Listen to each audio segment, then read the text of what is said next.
Hello everyone. Welcome to week 6 of the St. Joseph philosophy course. This week we are going to be discussing the intellect. Over the past weeks we've discussed forms and we discussed the human soul and its relation with other souls. But today we're going to take another step forward in our understanding of man. And we're going to discuss what is unique to man and separates him from lower material beings, which is the human intellect. Now, to really understand this, let's first start with the plant and what a plant is. Now, the intellect is the method or the thing by which we know. Now, a plant is a living thing. However, the plant is the lowest form of life. And the reason is because though it is living, it has the most basic definition of a living thing. It does not have any capacity to know the external world. Now, a plant is capable of motion. It grows and increases. Its leaves move toward the sun, and its roots move toward the water. However, a plant is not capable of motion in the way that an animal or man is. A plant merely acts by reflex. Now, some may object and say, it seems like a Venus flytrap is capable of motion. But how is the motion of a Venus flytrap different from the motion of man? An animal or man knows things through its senses, and based on this sense data, it makes motion. A plant does not do this. Even a Venus flytrap does not know that there's a plant in it. Rather, certain chemical reactions occur, and it causes the plant to shut its mouth. Now, the same thing with the roots or the branches on a tree. These grow toward objects, toward water, or toward light. But the plant is in no way conscious of the fact that it is growing, the fact that it is moving toward water or toward the sun. Rather, this is simply a reflex. Or in this case, we're defining reflex as motion that is caused by a living thing that is caused without knowledge of the purpose of the motion. An example is when you hit your knee. At a checkup, we'll hit your knee and you will kick. Now, that kicking of the knee is not done with knowledge that I'm going to kick or some sort of reason to kick. It is simply a reflex. It is done without any knowledge. Now, next, the higher forms of life is an animal. It is also the higher type of soul, the animal soul. Now, an animal like man starts out as a blank slate. It knows nothing. However, animals are capable of knowing things through the senses. So how does this work? Well, an animal starts taking in information through its senses: touch, taste, hearing, smelling. Through these various senses, an animal is capable to truly know the external world. Through these senses, the animal is able to form a phantasm. We could also call this the imagination, this ability to think and recall certain ideas. Now, the ideas of an animal are very different than the ideas of a human being. Man can truly understand the concept of animal, concept of cat, concept of a shrubbery. But an animal cannot do this. All an animal can do is make associations through something called the estimative power. So the animal has external senses: touch, taste, hearing, seeing, but it also has internal powers. And these internal powers include the estimative power. Now this is when it makes associations between different things. Let's take a cat. Now let's say every time you go to feed a cat, you wear a black shirt. Now the cat will start to associate you and that black shirt as goods, as things that indicate food. Now let's say another time, two other foreign people go up to that cat, one wearing a black shirt, one not wearing a black shirt. You will find that the cat will be more comfortable around the person with the black shirt, even though the cat is not familiar with either of those two people. The reason is because the estimative power in the cat has associated that black color with food. So this is how cats and lower animals know things. It's an imperfect form of knowledge, but it is a true form of knowledge. And it's primarily based on the emotions, because now the emotions recognize that shirt, that black shirt, as either good or bad, and it indicates food. Now you must remember that emotions are neither in and of themselves good or bad. Emotions are morally neutral. When we look at the emotions, they generally guide us toward good things. The emotion of hunger allows us to preserve ourselves and provide ourselves with nourishment.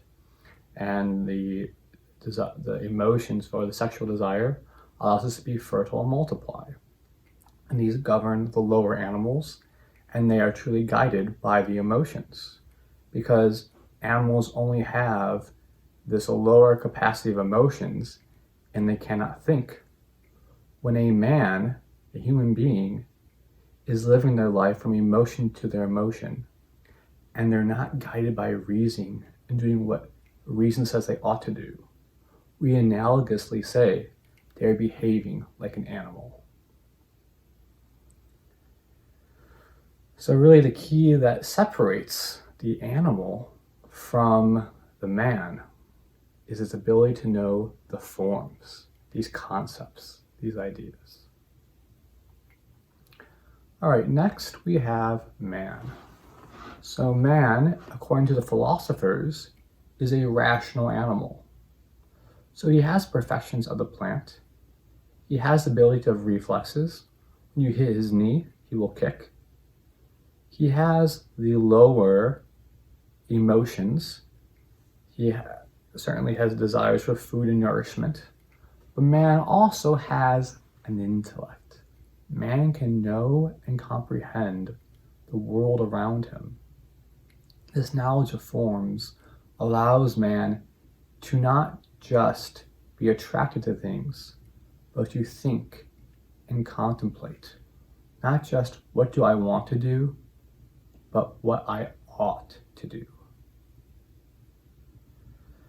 So man is different because he has immaterial operations in his intellect. So with the animal, there are intellectual operations in a sense, but these intellectual operations are all performed through bodily organs. In a true sense, an animal does not have an intellect because it's guided by the body, it's guided by bodily organs. It cannot know abstract concepts. However, man is very different. Man has immaterial operations that are completely separate from the body. Another way of saying that is part of man's intellect operates completely independent of the brain or the material parts of man. Through understanding this, Aristotle came to the conclusion that there must be an afterlife. The original thinking behind this idea that the intellect is immaterial, the credit originally goes to Aristotle. And through this, he was able to show that animals, when they die, there's nothing really left of them. Their soul can't do anything because for the soul capacity to know things is dependent on the bodily organs. However, Aristotle realized that when man dies, there are parts of man's knowledge and ability to know that are not dependent on the bodily organs. Therefore, just because the body is separated from the soul still has ability to perform certain functions. Therefore, Aristotle concluded that there must be life after death. This is contrary to Plato, who though he also believed that there was life after death, Plato believed that the soul was trapped in the body, where Aristotle held a traditional opinion that would be baptized by St. Thomas, that the body is an integral part of the human person, and that through the writings of Aristotle and his understanding of man, it is implied that there would one day be a bodily resurrection.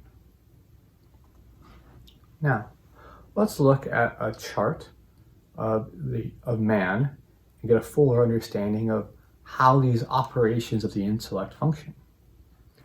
As you can see here, we have a chart of the ontology of man. Now, this chart in its whole has everything from man, his body, and his soul.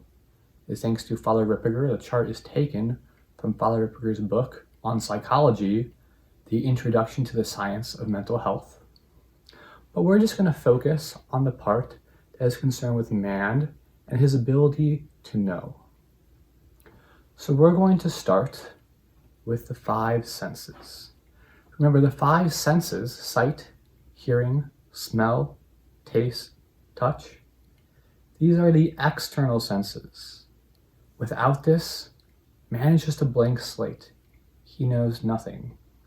It is through these five senses that data from the external world comes into the mind of man. Once he has sensed things, then, man has to take the information he has sensed and make it so that he can understand it. Now, this is done through a bodily organ. However, it is an internal sense, and this is called the common sense power. What does the common sense power do? It takes the five senses that are separate and combines them into one thought in the imagination. You can think of it like this. You could have a video replaying and have a separate audio recorder playing the audio. Or you could have a TV that has both audio and video all combined into one thing. That's what the common sense power does. It takes all our different senses and combines them into one single image or idea. So once the common sense power has taken and combined the different senses, it then pushes this to the imagination. And the imagination is where we have the image that we see, or phantasm, as it's called in philosophy. Now, this phantasm is very simple. Just you close your eyes, you can see things, you can recall things in the past. This is the phantasm. Now, animals also have phantasms. Now, animals take that phantasm and they can use their estimative power. In man, it's a little more advanced, and we call it the cogitative power. Now, the cogitative power is the way by which man makes associations. Now, to understand the cogitative power, you're probably familiar with Ivan Pavlov, or Pavlov's dog. What did Pavlov do? He was a famous psychologist, and he developed what they call classical conditioning. What he did is he took a dog, and he would feed the dog. But after a certain point, he would start ringing a bell before he would feed the dog.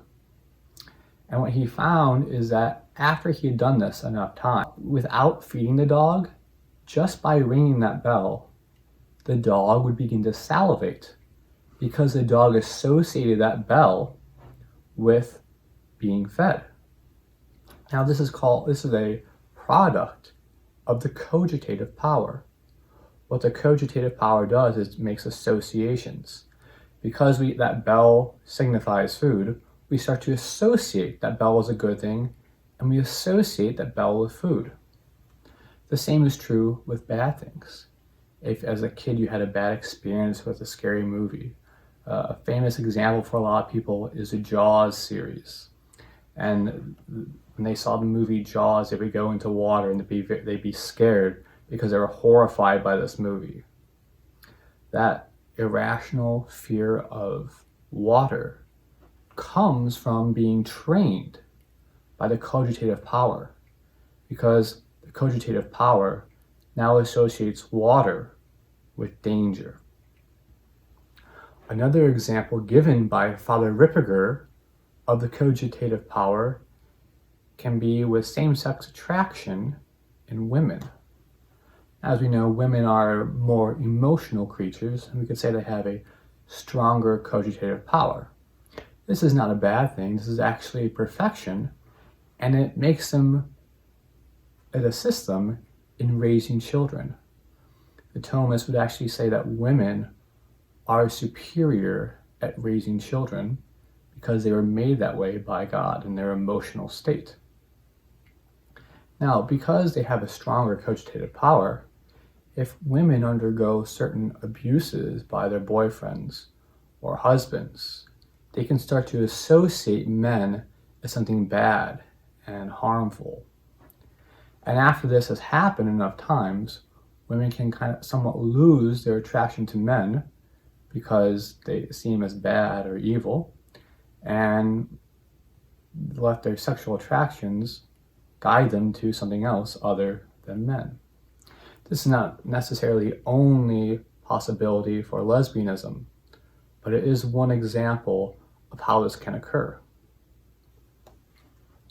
So once we have the cogitative power and we've associated something as good or bad, you can see that the cogitative power then stores that in the memory. So then once we've seen the cogitative power has trained us that water is scary and water represents sharks and danger, the memory, every time we see water in the imagination, the memory recalls that and we see that as bad. And this is usually how we have irrational fears.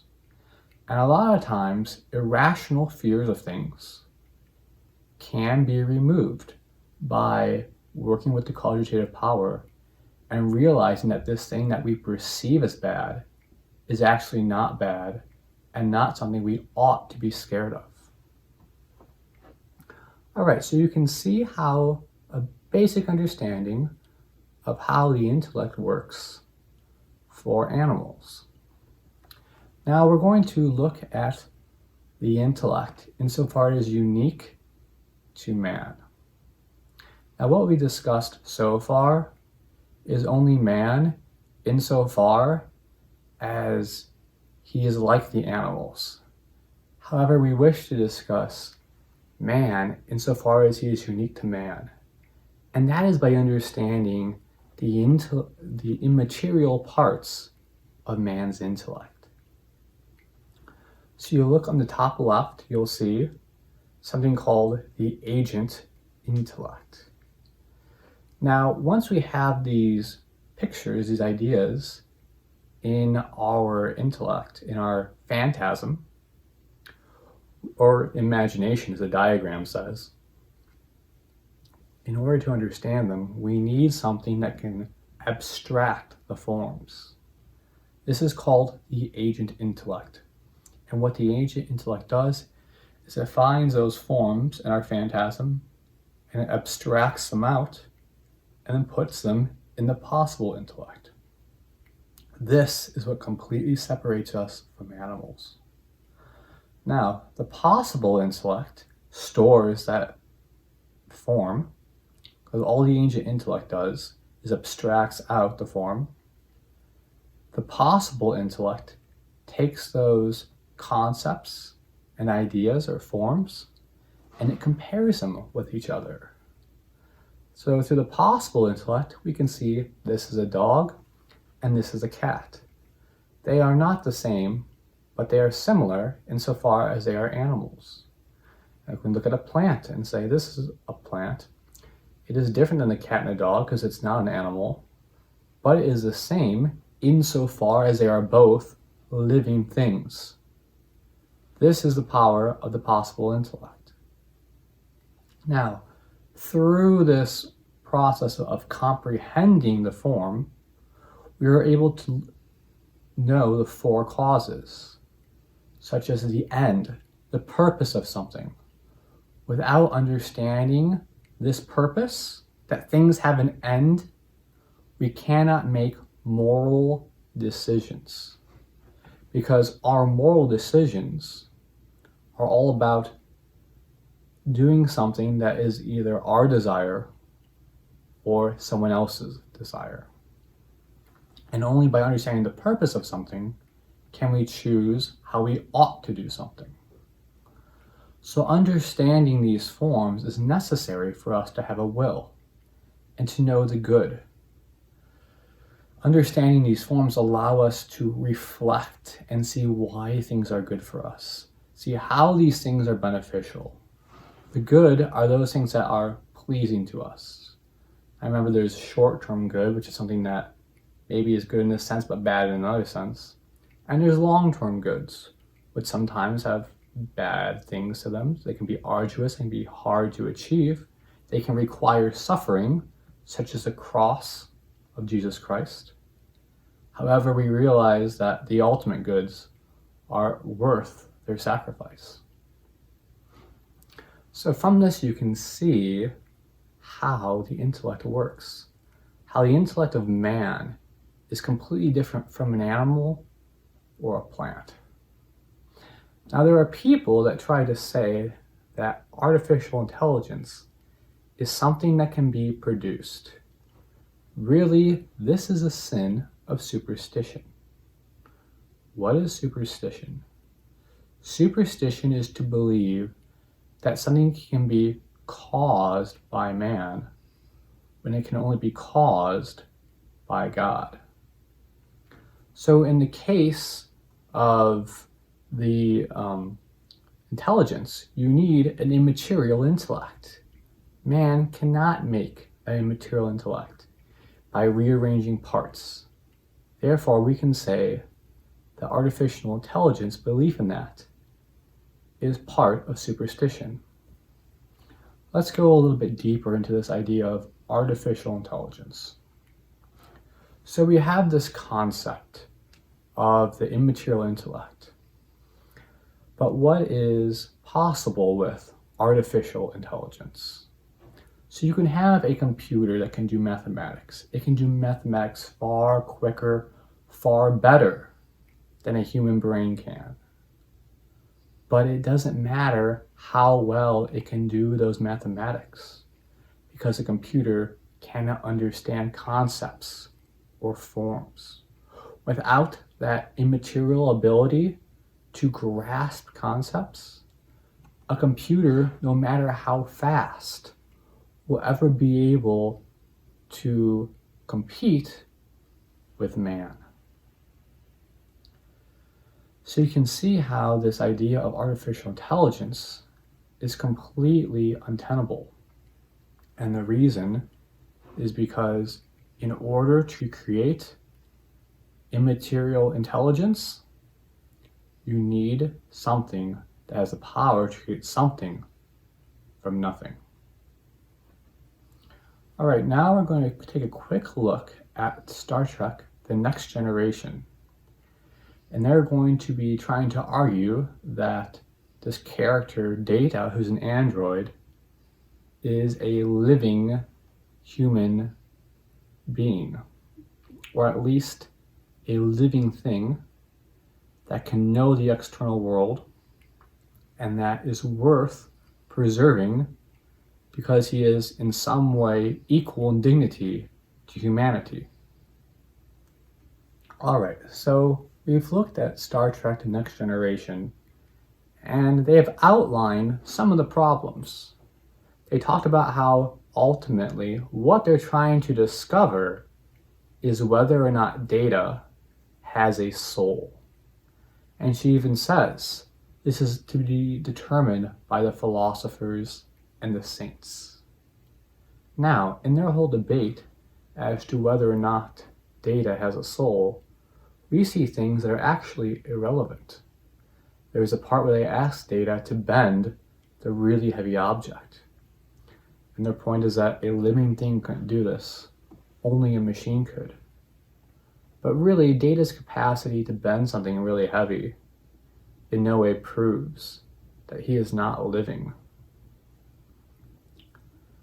Now, after all this kind of argument to show that Data is a machine, they kind of start to acknowledge that he is a machine. But Jean-Luc Picard lays the philosophical foundation for attempting to rationalize Data being equal. And he says, man is just an advanced machine. Now, what is this saying? This is an ontological statement about humanity. This is a statement of philosophy. Now, in the past, I talked about Ivan Pavlov and his dog. Now, Pavlov's dog is not just about the dog. It's based on a philosophical statement. If you read his journal articles, Ivan Pavlov believed that all of man, all his actions, could be reduced to reflexes. In other words, man didn't actually know, man didn't have a consciousness. Man was simply a robot, a very, very complicated robot that was programmed to act a certain way. This is what, and this idea that came from Ivan Pavlov, if you read his writings, he talks about how he based this on the writings of René Descartes, the founder of modernist philosophy. Now, this same thinking was adopted by Jean Picard, who talks about how man is merely a machine. If man is merely a machine, if all of his intellectual operations are performed through bodily organs and not some sort of immaterial intellect, then there is no reason to believe that Data is anything less than man. There becomes nothing that separates Data from humanity. The only thing with this definition of man that would separate a computer from a man is its complexity and the quickness with which it can perform operations. So really the answer for whether or not Data is a human being or is of equal value of a human being is if he has these immaterial parts of his intellect, and if he has a soul. Now, these immaterial parts cannot just be given by constructing matter. Rather, these immaterial parts of the intellect can only exist in something immaterial, which is a soul that unites the being. The ability to just simply go behind Data and shut him off proves that Data is not a living thing. He's merely a circuit board. When we look at Data's creation, we see that he is not actually capable of the responses that he provides. Let me explain this. It comes down to the principal cause. So several times Data performs actions that appear to be human, appear to rely on an intellect. He answers questions that appear to require thinking and cognition. But here's the difference. Let's take Siri, for example. You can ask Siri questions, her favorite color, and it can answer in a way that is a proper answer and even sounds emotional. However, this is not because Siri has an intellect. Siri is not the principal cause of this. Rather, Siri has been programmed by man, and it is those man's response that comes through Siri. So Siri is not really capable of that knowledge in and of itself. It is not a true artificial intelligence. Rather, Siri is just repeating the commands given to it by humanity. Same is true with data. You might be able to code him very well and have a huge database so he can react in ways that he is supposed to react. But the problem with this android is that all his reactions are ultimately coded by a man. If a computer is not capable of learning on its own, then it's not the principal cause of those actions. It's only carrying out the actions that were coded into it by an intelligent agent or a principal cause. That's all for today. I hope you enjoyed the talk. If you have any questions or comments, please post them below. Have a nice day.